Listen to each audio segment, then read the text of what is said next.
ഈ രാജ്യത്തെ ഒറ്റിക്കൊടുത്തൊരു ചരിത്രം മുസ്ലിമീങ്ങൾക്കില്ല.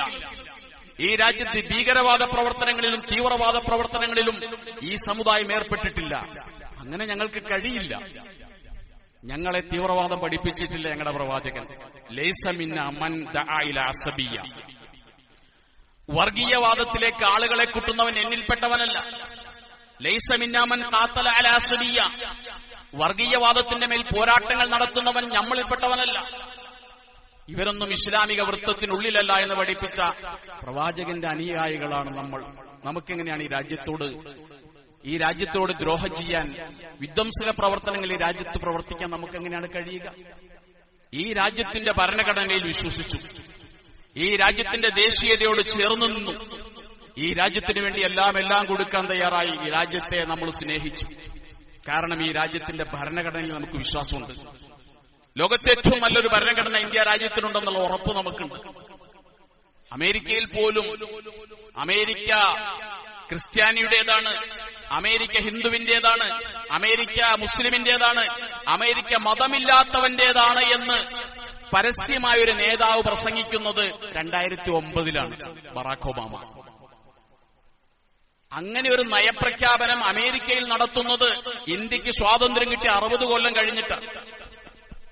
പക്ഷെ ഇന്ത്യ മഹാരാജ്യം, ഈ രാജ്യത്തിന്റെ വൈവിധ്യം, വിശ്വാസപരമായ വൈവിധ്യം, ആചാരപരമായ വൈവിധ്യം, ഇതിനെയെല്ലാം ഈ രാജ്യം അംഗീകരിക്കുന്ന ഒരു ഭരണഘടന ഈ രാജ്യത്തിനുണ്ട് എന്ന് ബോധ്യപ്പെട്ടുകൊണ്ട് ഈ രാജ്യത്തോട് ചേർന്ന് നിന്ന് രാജ്യത്തോട് കൂറ് പ്രഖ്യാപിച്ചവരാണ് മുസ്ലിമീങ്ങൾ. വൈദേശിക ശക്തികൾ ഇന്ത്യയെ ആക്രമിക്കാൻ വേണ്ടി ശ്രമിച്ചപ്പോ ഞാൻ നേരത്തെ സൂചിപ്പിച്ച ഖായിദ മില്ലത്ത്, അദ്ദേഹം ഇന്ത്യയുടെ പ്രധാനമന്ത്രിക്ക് എഴുതിയൊരു കത്തുണ്ട്. പ്രൈം മിനിസ്റ്റർ, ഈ രാജ്യത്തെ ശത്രുരാജ്യം ആക്രമിച്ചുകൊണ്ടിരിക്കുകയാണ്. യുദ്ധഫണ്ടിലേക്ക് സംഭാവന ചെയ്യാൻ എന്റെ കയ്യിൽ ഒന്നുമില്ല. ഞാൻ ഇന്ന് ദരിദ്രനാണ്. പക്ഷെ എന്റെ അടുക്കൽ ഒരു മകനുണ്ട്, മിയാൻ ഖാൻ. ഞാൻ അവനെ ഇന്ത്യയുടെ പട്ടാളത്തിലേക്ക് വിട്ടുതരാമെന്ന് പറഞ്ഞുകൊണ്ട് വാർദ്ധക്യത്തിൽ തനിക്ക് ഊന്നവടിയാകേണ്ട, തനിക്ക് അത്താണിയാകേണ്ട തന്റെ മകനെ പട്ടാളത്തിലേക്ക് അയച്ചു കൊടുക്കാമെന്ന് ഇന്ത്യയുടെ പ്രധാനമന്ത്രിക്ക് കത്തെഴുതിയ മനുഷ്യനാണ് ഞങ്ങളുടെ നേതാവ് ഖായിദ മില്ലത്ത് മുഹമ്മദ് ഇസ്മായിൽ സാഹിബ്. ആർക്കാണോ ഞങ്ങളുടെ സ്നേഹത്തെ ചോദ്യം ചെയ്യാൻ കഴിയുക? ആർക്കാണോ ഞങ്ങളെ ഭീകരവാദികളെന്ന് വിളിക്കാൻ കഴിയുക? ഞങ്ങളൊരു ഭീകരവാദവും ഈ രാജ്യത്ത് ചെയ്തിട്ടില്ല. ഭീകരവാദം, ഇസ്ലാമിക ഭീകരവാദം എന്നുള്ള വാക്കുപോലും ഉണ്ടാക്കിയെടുത്തത് സാമ്രാജ്യത്വമാണ്. സാമ്രാജ്യത്തിന്റെ കൂട്ടാളികളായ സയനിസ്റ്റുകളാണ്, സയനിസ്റ്റുകളുടെ പങ്കാളികളായ ഫാസിസ്റ്റുകളാണ് ഇസ്ലാമിക ഭീകരവാദം എന്നൊരു വാക്കുപോലും സൃഷ്ടിച്ചത്. എവിടെയാണ് ലോകത്ത് മുസ്ലിമീങ്ങൾ ഭീകരവാദം ചെയ്തത്? ശ്രീലങ്കയിൽ തോക്കും പീരങ്കിയും മാത്രമല്ല, വിമാനവേദ തോക്കുകൾ ഉപയോഗിച്ച് വ്യവസ്ഥാപിതമായി തെരഞ്ഞെടുക്കപ്പെട്ട ഒരു ഭരണകൂടത്തിനെതിരെ വർഷങ്ങളോളം പോരാട്ടം നടത്തിയ ശ്രീലങ്കയിലെ തമിഴ് പുലികൾ മുസ്ലിമീങ്ങളല്ല. ഇന്ത്യൻ ഭരണകൂടത്തെ വിറപ്പിച്ച നക്സലുകൾ, ഉൾഫകൾ, ഈ തീവ്രവാദികളൊന്നും മുസ്ലിമീങ്ങളല്ല. ആയിരക്കണക്കിന് നിരപരാധികളെ കൊന്നൊടുക്കിയ മാവോവാദികൾ അവർ മുസ്ലിമീങ്ങളല്ല. ഈ രാജ്യത്തിന്റെ രാഷ്ട്രപിതാവിനെ കൊന്ന, ഗാന്ധിജിയെ കൊന്നവർ മുസ്ലിമീങ്ങളല്ല. പ്രിയപ്പെട്ട പ്രധാനമന്ത്രി ഇന്ദിരാഗാന്ധിയെ കൊന്നതും മുസ്ലിമീങ്ങളല്ല.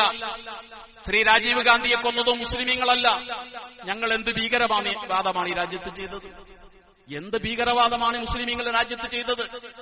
എന്നിട്ടും ഭീകരവാദികളെന്ന, വർഗീയവാദികളെന്ന, പാകിസ്ഥാനിലേക്ക് പോകേണ്ടവരെന്ന ആക്ഷേപം ഈ നൂറ്റാണ്ടിലും ഈ കാലഘട്ടത്തിലും ഞങ്ങൾക്ക് കേൾക്കേണ്ടി വരുന്നെങ്കിൽ നിങ്ങളത് വിളിച്ചു പറയുന്നത് നിങ്ങളുടെ മാനസികാവസ്ഥയുടെ പേരിലാണ്. അധികാരമില്ലാതെ വർഷങ്ങളോളം കഴിയേണ്ടി വന്ന, പുറത്തു നിൽക്കേണ്ടി വന്ന നിങ്ങളുടെ മാനസികാവസ്ഥയാണ് നിങ്ങളെ കൊണ്ടത് വിളിച്ചു പറയിപ്പിച്ചത്. അതുകൊണ്ട് ഞങ്ങൾക്ക് സ്നേഹിക്കാനേ അറിയൂ, ഞങ്ങൾക്ക് ചേർന്ന് നിൽക്കാനേ കഴിയൂ. പക്ഷേ ഞങ്ങൾക്കിടയിൽ ഒരു ഐക്യമുണ്ട്. ഞങ്ങൾ ഒന്നാണ്. ഞങ്ങൾ ഈ രാജ്യത്തെ ജനങ്ങളെന്ന നിലയ്ക്ക് ഞങ്ങൾ ഒന്നാണ്. ഇസ്ലാമിക സഹോദരങ്ങളെന്ന നിലയ്ക്ക് ഞങ്ങൾ ഒന്നാണ്. ഈ സാഹോദര്യം ഞങ്ങളെ പഠിപ്പിച്ചത് നബിയാണ് സല്ലല്ലാഹു അലൈഹി വസല്ലം. ഈ രാജ്യത്തിന്റെ ദേശീയതയ്ക്ക് മുസ്ലിം ഏകത എതിരല്ല. മുസ്ലിമീങ്ങൾ തമ്മിലുള്ള ഐക്യം ഈ രാജ്യത്തിന്റെ ദേശീയതയ്ക്കെതിരല്ല. രാജ്യത്തിന്റെ ദേശീയത മുസ്ലിം ഐക്യത്തിനെതിരല്ല. ഒരു മുസ്ലിമിനെ സംബന്ധിച്ചിടത്തോളം സമ്പൂർണ്ണ മുസ്ലിമായി കൊണ്ടുതന്നെ അവൻ ദേശീയവാദിയാകാൻ കഴിയും. ഒരു മുസ്ലിം ദേശീയവാദി ആയിരിക്കെ തന്നെ അവന് സമ്പൂർണ്ണ മുസ്ലിമായി തീരാൻ കഴിയും. ഇസ്ലാമിന്റെ പ്രശ്നം വരുമ്പോ നമ്മൾ മുസ്ലിമീങ്ങളായി മാറും. പരിശുദ്ധമായ ഇസ്ലാം ജോർജ് പഞ്ചമന്റെ മുന്നിൽ സൂര്യനസ്തമിക്കാത്ത സാമ്രാജ്യത്തിന്റെ ഭരണാധികാരി ജോർജ് പഞ്ചമന്റെ ബക്കിംഗ്ഹാം കൊട്ടാരത്തിൽ കയറി നിന്നുകൊണ്ട് മൗലാന മുഹമ്മദ് അലി പറഞ്ഞൊരു വാക്യമുണ്ട്. ഇന്ത്യയുടെ സ്വാതന്ത്ര്യം ചോദിക്കാൻ വേണ്ടി ഗാന്ധിജി മൗലാന മുഹമ്മദ് അലിയെ പറഞ്ഞു വിട്ടു ബ്രിട്ടനിലേക്ക്. 5 മിനിറ്റാണ് അദ്ദേഹത്തിന് സംസാരിക്കാൻ അനുവദിച്ചത്. മൗലാന മുഹമ്മദ് അലി പറഞ്ഞു, ഞാൻ വരുന്നത് 32 കോടി ജനങ്ങൾക്ക് വേണ്ടിയാണ്, അതുകൊണ്ട് 32 മിനിറ്റെങ്കിലും എനിക്ക് അനുവദിക്കണം. അങ്ങനെ അദ്ദേഹം സംസാരം തുടങ്ങി. 17ാമത്തെ മിനിറ്റിൽ ഒരു ഹദീസ് ഉദ്ധരിക്കുന്നുണ്ട്, പ്രവാചകന്റെ പേര് പറഞ്ഞിട്ട്.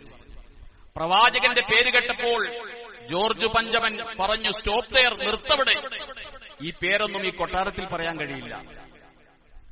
അതുവരെ ഹോണറബിൾ ജോർജ് എന്ന് സംബോധന ചെയ്ത മൗലാന മുഹമ്മദ് അലി ഡെസ്കിൽ അടിച്ചുകൊണ്ട് എഴുന്നേറ്റുന്നുണ്ട് പറഞ്ഞു, മിസ്റ്റർ ജോർജ്, എന്റെ പ്രവാചകന്റെ പേര് ഈ കൊട്ടാരത്തിൽ പറയാൻ നിങ്ങൾ അനുവദിക്കുന്നില്ലെങ്കിൽ ഒരു കാര്യം ഞാൻ തുറന്നു പറഞ്ഞേക്കാം, ദീനിന്റെ ഇസ്ലാമിന്റെ വിഷയം വരുമ്പോൾ ഞാൻ 1ാമതായി മുസ്ലിം, 2ാമതായി മുസ്ലിം, 3ാമതായി മുസ്ലിം. അതിൽ തന്നെ തടയാൻ കഴിയില്ല. എന്റെ വിശ്വാസം മാറ്റിവെക്കാൻ ഒരിടത്തും എനിക്ക് കഴിയില്ല. എന്റെ രാജ്യത്തിന്റെ പ്രശ്നം വരുമ്പോഴോ 1ാമതായും 2ാമതായും 3ാമതായും ഞാൻ ഇന്ത്യക്കാരനാണ്, ഞാനൊരു ദേശീയവാദിയാണ്, എനിക്കെന്റെ ദേശത്തോട് സ്നേഹമുണ്ട്. ആ ജോർജിന്റെ മുന്നിൽ ഞങ്ങൾ പേടിച്ചിട്ടില്ല. പിന്നെയല്ല ഈ ജോർജ് ഒരാളുടെ മുന്നിലും ഈ ഉമ്മത്ത് പേടിക്കുന്ന പ്രശ്നവുമില്ല. കാരണം ഈ ഉമ്മത്തിന്റെ കൈകൾ ശുദ്ധമാണ്.